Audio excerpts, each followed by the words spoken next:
नमस्कार मित्रों, फिर उपस्थित हूँ अपने चैनल अनंत कथा सागर में एक नई लीला, एक नई कहानी के साथ। अभी कुछ ही दिन पहले एक वीडियो बनाया था जिसमें कृष्ण द्वारा चीरहरण की लीला का जिक्र किया था। उसके बारे में विवेचना इस तरह से की थी कि यदि कृष्ण मानवीय रूप में थे तब उनकी चीरहरण लीला का रहस्य क्या था। इस बार वीडियो में मैं आपको बताना चाहता हूँ कि वास्तव में उस चीरहरण की लीला का, गोपियों की चीरहरण की लीला का अलौकिक मतलब क्या था, उसका रहस्य क्या था। जैसा कि आपको विदित है कि ब्रज में ग्वालिनें किसी व्रत की उपासना के लिए नदी के किनारे जाती थीं, तालाब में या नदी में सामूहिक रूप से नग्न स्नान करती थीं और उसके बाद पूजा अर्चना करके वापस लौट आती थीं और उनके मन में जो चाह थी वो श्री कृष्ण को पाने की चाह थी। अब गोपियां क्या चाहती थीं, ये बात तो उनकी साधना से स्पष्ट हो गई।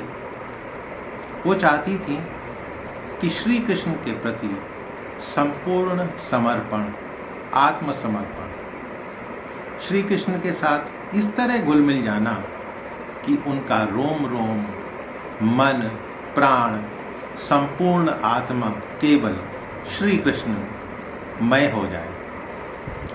जाड़े के दिनों में वो प्रातः स्नान करने आती थी, शरीर की परवाह नहीं थी। और बहुत सी, जैसा मैंने पहले बताया, बहुत सी कुंवारी ग्वालिनें सामूहिक रूप से आती थी। आपस में कोई ईर्ष्या देश नहीं था कि तू मत जा या तू मत जा, ठीक है, मैं तेरे साथ नहीं नहाने जाऊंगी या तू मेरे साथ आने की ज़रूरत नहीं है। कोई आपस में कोई ईर्ष्या दोष नहीं था। ऊंचे स्वर में श्री कृष्ण का नाम कीर्तन करती हुई चली जाती थी। ना अपनी जाति के द्वारा बहिष्कृत होने का भय था और न ही माता पिता का कोई संकोच था। अपना कुल, परिवार, धर्म, संकोच, व्यक्तित्व भगवान के चरणों में अर्पित कर दिया था। वे यहीं आती थीं और चाहती थी क्या कि एकमात्र नंद नंदन ही हमारे प्राणों के स्वामी हों। श्री कृष्ण तो वास्तव में सभी के स्वामी हैं। बस लीला की दृष्टि से एक ही कमी थी, वो थी समर्पण भाव की। अब वो कैसे? वो निरावरण रूप से श्री कृष्ण के पास नहीं जा रही थी। उनकी साधना, उनका समर्पण पूरा करने के लिए उनका आवरण भंग कर देने की आवश्यकता थी। उनका ये आवरण रूपी चीर हर लेना था।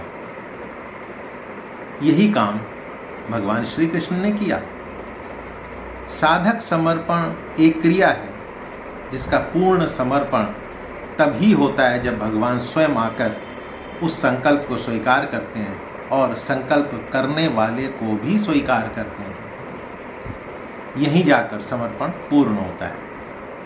अब गोपियों की कृष्ण को पाने की साधना में एक ही कमी थी और परंपरागत सनातन मर्यादा का उल्लंघन करके नग्न स्नान करती थीं।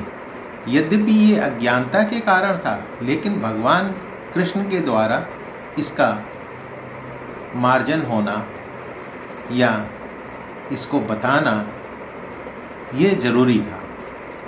भगवान ने गोपियों से प्रायश्चित भी करवाया। अब कृष्ण गोपियों के वस्त्रों के रूप में उनके समस्त संस्कारों के आवरण अपने हाथ में लेकर कदम्ब के वृक्ष पे चढ़ गए।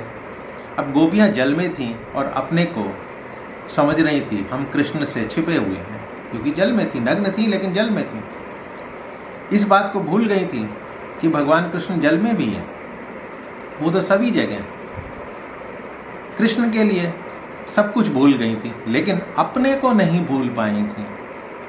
हम नग्न हैं ये नहीं भूल पाई थी,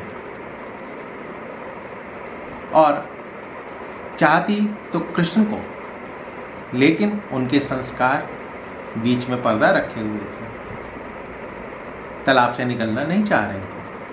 तभी तो भगवान श्री कृष्ण ने कहा कि मुझसे प्रेम करने वाली गोपियों केवल अपने सर्वस्व और अपने को बुलाकर मेरे पास आओ। आओ तो सही, क्या तुम इतना भी नहीं कर सकती हो कि अपने प्रेम को व्यक्त करो? तब गोपियाँ कहती हैं कि हे श्याम सुंदर, तुम्हारी आज्ञा का पालन करेंगी, लेकिन हमें निरावरण कर अपने पास मत बुलाओ। हम संसार के अगाध जल में आकंठ हैं, डूबे हुए हैं। गोपियाँ आखिर में पर्दे का त्याग कर आई कृष्ण के चरणों के पास, चुपचाप मूक भाव से खड़ी हो गई। तब कृष्ण ने मुस्कुराकर कहा, इतने बड़े त्याग में ये संकोच कलंक है, क्योंकि अभी संकोच था, क्योंकि पूरी तरह से नग्नावस्था में खड़ी हुई थी भगवान श्री कृष्ण के सामने। कि ये संकोच कलंक है, तुम तो सदा निष्कलंक हो, तुम्हें इसका भी त्याग करना चाहिए, और त्याग के भाव का भी त्याग करना चाहिए, यहाँ तक कि त्याग की स्मृति का भी त्याग करना चाहिए कि तुमने ऐसा कभी किया था।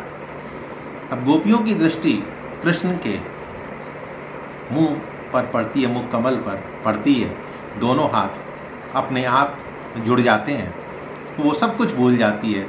उनकी दृष्टि में केवल कौन था? श्याम सुंदर, नंदन नंदन, बस श्री कृष्ण। कृष्ण ने कहा, तुम साध्वी हो, तुम्हारा प्रेम और साधना मुझसे छिपी नहीं है, तुम्हारा संकल्प पूरा होगा, तुम्हारा उद्देश्य पूर्ण होगा, तुम्हारा समर्पण पूर्ण, और आगे आने वाली शरद रात्रियों में हमारा रमण भी पूर्ण होगा। तभी तो आगे जो है रासलीला की कहानी चली, रासलीला की उन्होंने लीला रची। अब इससे स्पष्ट है कि भगवान श्री कृष्ण में किसी भी काम विकार की कल्पना नहीं थी, उन्होंने ऐसा नहीं सोचा था।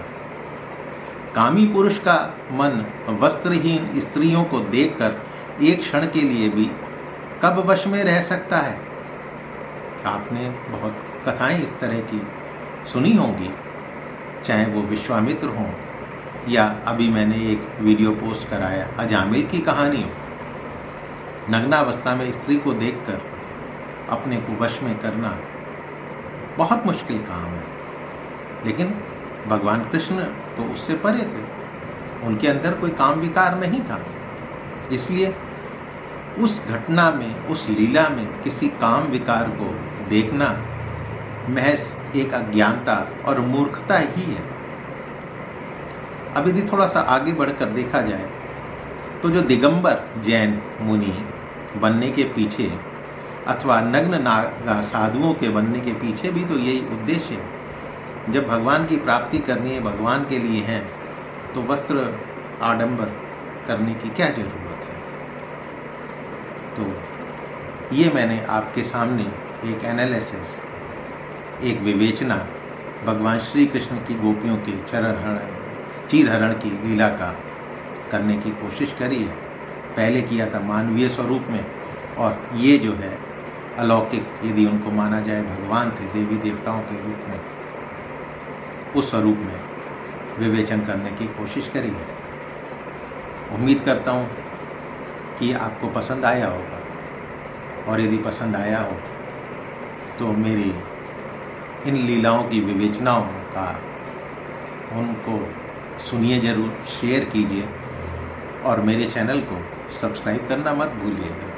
मुझे अच्छा लगेगा यदि आप कमेंट बॉक्स में आप अपने कमेंट दे सकें, ताकि मुझे ये पता लग सके कि किस तरह की कहानियाँ या किस तरह की कथाएं आप सुनना चाहते हैं। फिर मिलता हूँ किसी नई कहानी, किसी नई कथा, किसी नई लीला के साथ।